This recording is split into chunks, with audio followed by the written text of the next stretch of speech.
विश्राम करता है और अगली सुबह उठकर आश्रम जाता है। वहाँ जाने के बाद ये तो कोई अपने शिष्यों को पढ़ा रहा है लगता है। मैं जाके इनसे पूछता हूँ। महोदय, मुझे इस आश्रम के अधिकारी से मिलना है। वो कहाँ है अभी? क्यों मिलना है तुम्हें? उनसे तुम्हें क्या काम है? बोलो। मुझे बहुत जोर से भूख लगी है। रोज 3 बार खाने की आदत है, मगर मेरी माँ ने मुझे घर से निकाल दिया है। अब मुझे खाना देने वाला कोई नहीं है। अच्छा, तो तुम्हें तो बहुत बड़ा कष्ट आया होगा ना। अब तो तुम्हें दिन में 3 बार खिलाने वाला चाहिए, है ना?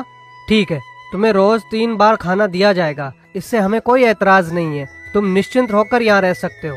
इसका मतलब है कि आप इस आश्रम के अधिकारी हैं? अरे, मुझे मुफ्त में खाना खिलाने की कोई ज़रूरत नहीं है। आप जो भी काम बोलेंगे मैं वो करने के लिए तैयार हूँ।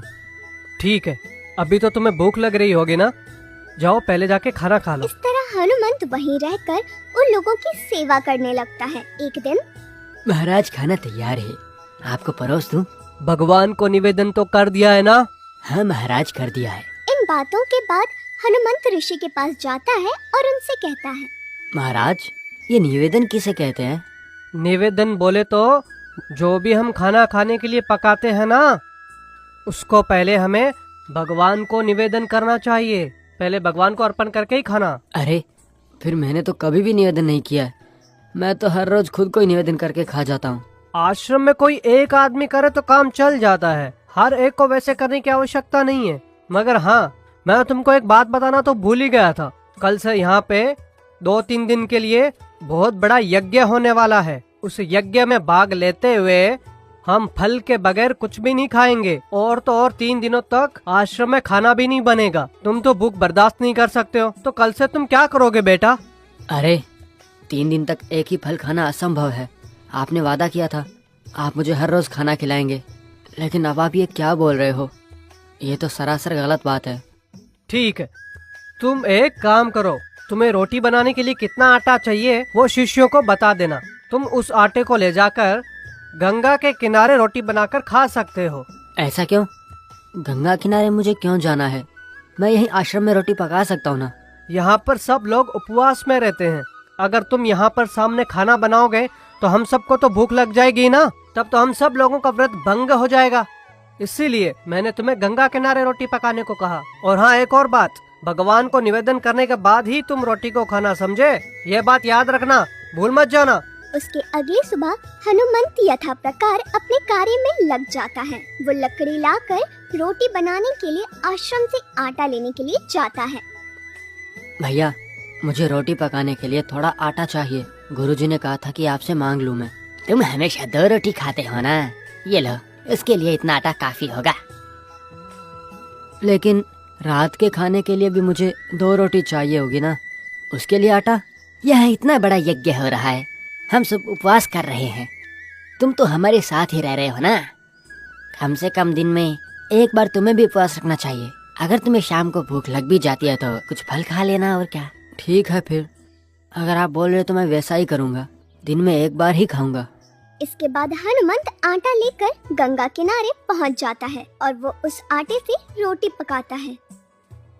हाँ, रोटी तो बन गई है, अब रोटी खाना ही बाकी है। मगर गुरुदेव ने भगवान को समर्पण करके खाने के लिए बोला था ना। मैंने तो 2 ही रोटी पकाई है अभी। एक रोटी भगवान को अर्पण करके दूसरी रोटी मैं खा लूंगा।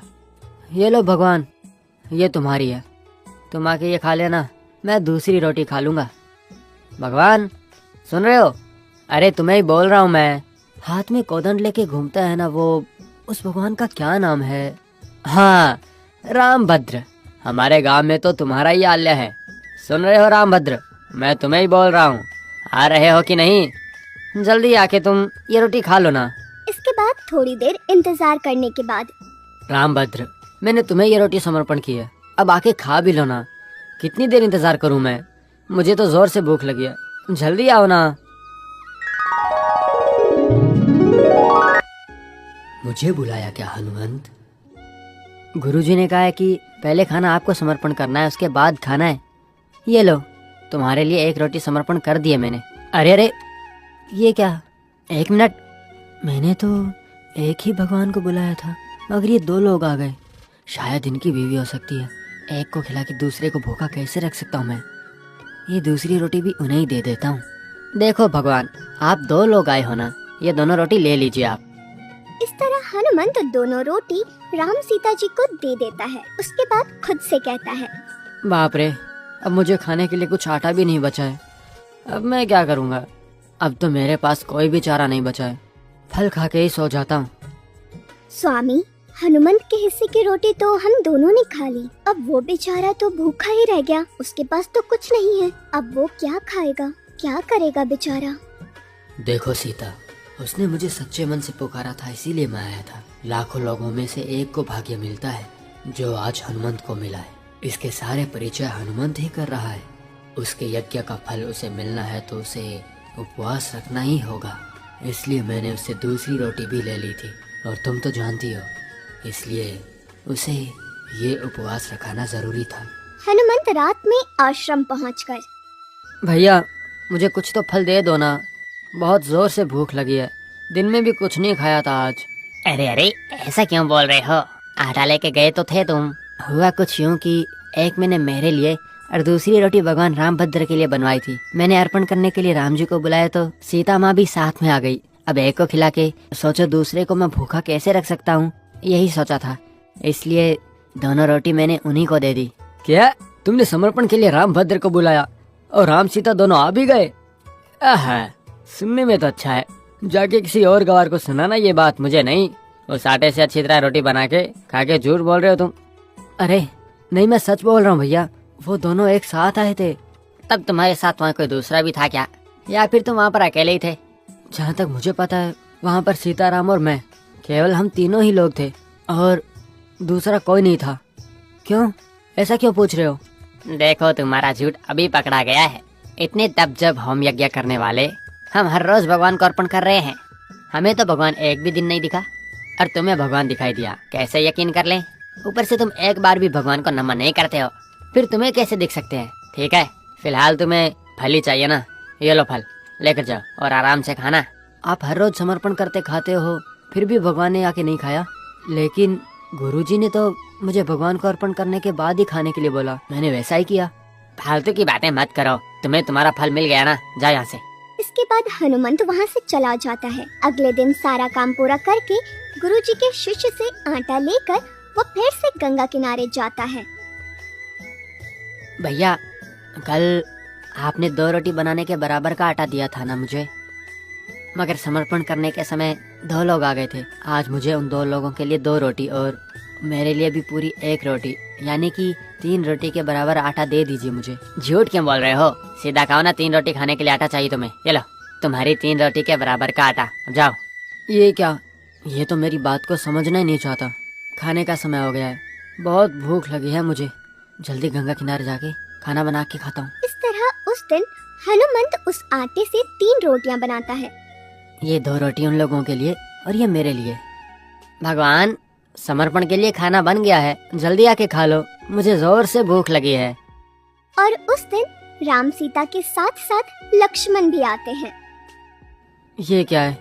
2 लोग आएंगे सोचा था, लेकिन ये 3 आ गए। अब तो मेरे पास 3 ही रोटी है। आप तो 2 लोग आएंगे मैंने तो ये सोचा था, आप 3 आ गए।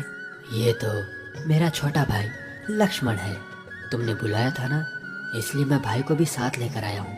इस तरह हनुमंत बिना कुछ सोचे उन तीनों रोटियों को उन्हें खिला देता है और वापस आश्रम में जाता है। अगर मैंने उन लोगों को उपवास का बोला तो भी वो मेरी बात पर यकीन नहीं करेंगे। उस दिन रात को बस एक फल खाकर हनुमंत सो जाता है। अगले दिन सारे काम निपटाकर गुरुजी के शिष्य के पास जाता है और रोटी बनाने के लिए आटा देने को कहता है। भैया, आज 4 लोगों के लिए नहीं, पूरे 5 लोगों के लिए आटा दे दीजिए मुझे। तुम्हारी तो रोज रोज भूख बढ़ती जा रही है। 5 लोगों का खाना तुम अकेले ही खा रहे हो ना, ये लो आटा। आपको मुझ पर यकीन नहीं है? अगर आपको सबूत चाहिए तो आप मेरे साथ चलिए। ठीक है, तुम जाओ, मैं बहस नहीं करना चाहता। हनुमंत के वहाँ से जाने के बाद गुरुजी वहाँ पर आते हैं। क्या हुआ शिष्य, क्यों हनुमंत से तुम वाद विवाद कर रहे थे? आखिर हुआ क्या है? गुरुजी, हनुमंत बोल रहा था कि उसका खाना भगवान खुद आकर खा के जाते हैं। इस प्रकार वो शिष्य गुरुजी को पूरी कहानी बता देता है। इसमें कुछ तो मर्म है। यज्ञ शुरू होने के लिए समय है अभी, है ना? हम लोग जाके एक बार गंगा किनारे जाकर देख तो आते हैं। इसके बाद गुरु और शिष्य हनुमंत का हाल देखने के लिए गंगा किनारे पहुंचते हैं। हाँ, मुझे पता था कि आज आप 4 लोग जरूर आएंगे, इसीलिए मैं आज पूरे 5 लोगों का आटा लेकर आया हूँ। अब कोई परेशानी नहीं होगी। हाँ, ये लीजिए, अब खा लीजिए।